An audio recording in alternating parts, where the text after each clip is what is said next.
పచ్చి కొబ్బరితో రోటి పచ్చడి ఎప్పుడైనా తిన్నారా?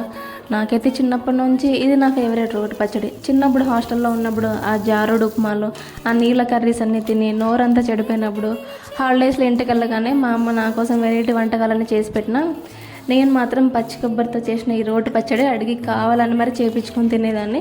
అంత ఫేవరెట్ మరి. ఎక్కువ హడావిడి లేకుండా చాలా సింపుల్గా ఈజీగా చేసుకోవచ్చు. పచ్చిమిర్చి, పచ్చి కొబ్బరి, టమాటాలు, వెల్లుల్లిపాయలు ఇవన్నీ ప్యాన్ మీద వేసుకొని కొంచెం ఆయిల్ వేసుకొని మంచిగా ఫ్రై చేసుకొని తగినంత ఉప్పు వేసుకొని ఇవన్నీ రోట్లో వేసుకొని మంచిగా దంచుకొని లైట్గా పోపు వేసుకొని వేడి వేడి అన్నంలో కలుపుకొని కొంచెం నెయ్యి వేసుకొని తింటే చాలా సోల్ సాటిస్ఫైయింగ్గా ఉంటుంది. నోటికి ఏది రుచించినప్పుడు, ఈ కర్రీస్ మీద బోర్ కొట్టినప్పుడు ఇలాంటి పచ్చళ్ళు ట్రై చేస్తే చాలా మంచిగా